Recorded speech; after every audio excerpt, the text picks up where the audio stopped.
Hey guys, Cam for 15 back at it with another video for you guys, and I am back with another episode review of Sakamoto Days. Just because I missed out the last episode doesn't mean I dropped it. Come on now, I'm not a hater. Again, people say that it's not what I guess it lived up to in the manga for certain moments, but listen, I think it's a solid show, that it's intriguing and I'm liking it.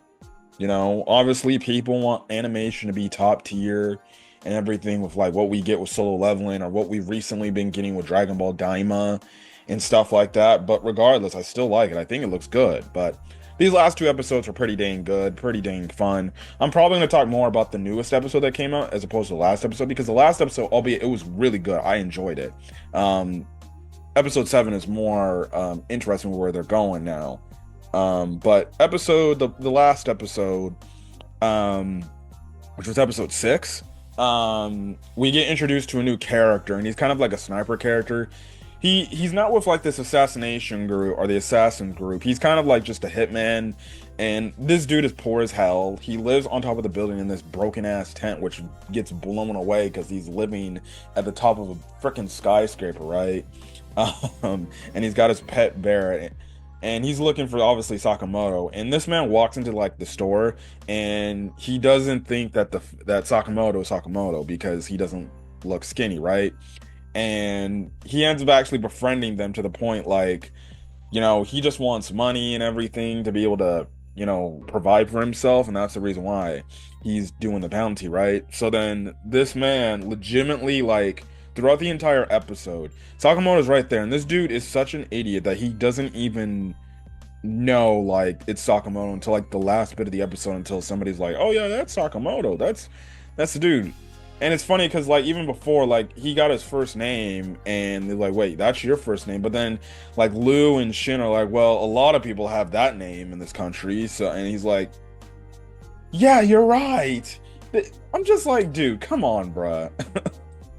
You gotta be kidding me, dude. But eventually he figures it out, and he's a dang good sniper. And also, too, he has like freaking bullets that like freaking ricochet off the initial like surface. So like he can shoot one time and then it just ricochets and gives an weird like bounce and everything, which is interesting bullets. I'm guessing those bullets, if they're, I don't know if those bullets are like that in real life, where there's like ricocheting bullets after an initial shot. But if there was any bullets like that, I know those bullets would be like freaking massively expensive just to use. So I don't know who gives them those bullets, because clearly you would have to pay to get type of bullets like that. But regardless, I think maybe that's the reason why he's so damn poor. He's always paying for all these bullets and these special type bullets. But Sakamoto ends up defeating him. Like he literally just throws a freaking basically a, I guess you could say just a pebble, but realistically it was like a rock. He throws and he messes up his whole barrel. I'm just like, well, that's gonna be something that he's got to pay for. So I don't know. We see him in episode 7, so I don't know if he's got a new gun or something, but regardless, that's the thing right then and there. So yeah, I don't know if he's gonna ever join the store as an employee, where Sakamoto's like, if you need money, I can just give you a damn job here and I can pay you, right? So that's the thing, which then cuts into episode 7. So episode 7, you start off with Hana, I guess, doing some sort of class presentation or something. Again, the parents are good. Sakamoto, a good father. He's a good father. He loves his daughter, right? He loves his daughter, which is funny because later in the episode, when he's fighting the damn fossil of the T-Rex, he's like, Hana wants a damn dinosaur and wants to see a dinosaur. And this man tries to like get the dinosaur, but I'm like, dog, you're gonna have to destroy that damn dinosaur because they're controlling it, right? But they're there. His wife is like, "Oh, it's so adorable," and the wife is like, "Well, I just hope that Lou and Shin are okay, manning the shop, right?" And clearly they're not. They're arguing, um, and they're arguing with each other over some of the most stupidest shit ever. Again, it's clear those two are I don't think Sakamoto Days is concluded in the manga, but it would not shock me by like the end of this story if Shin and Lou were to actually end up becoming a couple and just getting married, and then essentially like basically taking over the shop, after like Sakamoto and his wife probably just retire from working the shop, which Typically, I don't think they would, especially if they're wanting like basically a convenience store. Like I think, and that's basically their home, right? So I could definitely see it to where like, basically, oh, they're gonna turn over their freaking ownership to probably Shin and Lu and everything until their daughter probably could take over, or they would just probably work alongside. You get my point, right? But they're arguing. I'm just like, you cannot tell me that these two are like basically the married couple of each other. Like they're arguing back and forth.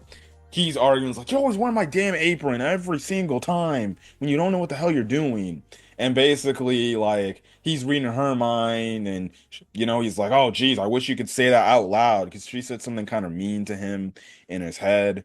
And he heard that, and she's just like, "Oh, really? You should probably stop looking and peeping in people's head, you damn pervert."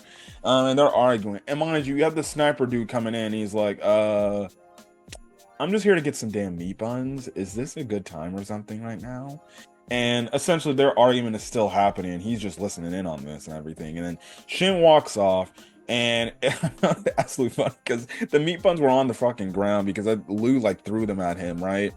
And there are through the meat buns at Shin, and this dude's like, so can I take these meat buns? One, they've been on the ground for more than 5 seconds. Now personally, I don't believe no damn 5 second rule. I think the moment something touches the ground, it's dirty, it's disgusting. I'm not doing anything, right? I'm not going to do anything. Like if it touches the ground and it's food, I'm not eating it. I'm throwing it away in the trash because it's got dirt. I don't believe in that 5 second rule shit. No, it's moment the thing hits the contact, germs already all over it. I ain't eating things off the floor because that's how you get sick. Anyways, I found that funny because he's like, you think I can have these? I'm like, oh, if that was me, I'm like, go ahead. If you want to eat shit off the floor, eat shit off the floor. And then next thing you know, you just have it to where you have these weird dudes in this weird like freaking jumpsuit or whatever, like come in and like, oh, you're Shin, right? Okay, we gotta take you. And Lou ends up getting captured. So when Shin comes back after realizing like, okay, I probably should apologize to Lou, he sees that she's gone. And Sakamoto and his family come in and they're like, yeah, Lou's been taken. So then we find out like she's taken by this organization that Shin used to be, in, that they did test him, how they gave him the powers of clairvoyance and everything. So you have this one dude who's like, I think one of the assassins, right? His name is Seba. He's kind of just like nonchalant. He kind of understands what's going on, right? While in the meantime, this other dude, because he's not trying to freaking die, like he's trying to get Shin and bring him into the lab because he ain't trying to lose his life over. He knows if he fails, he's gonna get killed essentially, right? By the big bad boss, right? So basically, this dude's thinking that Lou is Shin, and Lou is like, I am not, and the dude's or Seba's like, are you sure? Like, that has nothing to do. That looks nothing like the guy in the photo. And plus, that's a girl. And freaking this idiot is just like, yeah, but who the hell cares though? Things can happen, whatever. I'm just like, there's no shot. This idiot looks at this photo and he looks back at Lou. And one, they look completely different. And also, two, you can tell in the photo, Shin is a dude. This is a fucking woman. And it isn't until goddamn Lou breaks like the thing that helps her speak or is preventing her from speaking to tell him like, I'm not fucking Shin, bro. My name is Lou Xiaotang, right? And this dude's like, oh, well, damn. And Seb over here just like, see, I told you, you got the wrong person. And basically, this dude legitimately is like, he's freaking out for his life because he knows he fucked up. He's like, well, we'll just say that, this is Shin. I'm just like, this dude is an idiot, right? But Shin and Sakamoto come to save. You get a pretty cool, chase sequence here, right? They're just taking dudes out. Shin is like throwing some wood, and this one truck driver is like, oh, are you guys making a movie? And he's like, and Shin's like, yeah, something like that, yeah. I'm just like, okay, yeah, all right, buddy. These people are stupid. But then Seba gets involved, and we find out he has his own supernatural abilities, and he can go and turn invisible, and everything. It shocks Shin at first, but Sakamoto can tell from his instincts. But essentially, the dude uses a knife to cut or destroy Sakamoto's motorcycle, and they basically have to track them that way. So, luckily enough, the name tag has a tracker, right?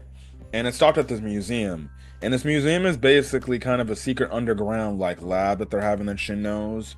And we just see kind of the, under what's going on and everything. So we essentially find out like these group of assassins just came in, because this underground lab was actually good. Like there were actually good scientists here and everything. Like the main scientist who made Shin the way he was isn't like some evil dude who we see in this episode. He's locked up, but we find out that a group of assassins just came in and took over and basically made them do all these damn experiments and shit like that, right?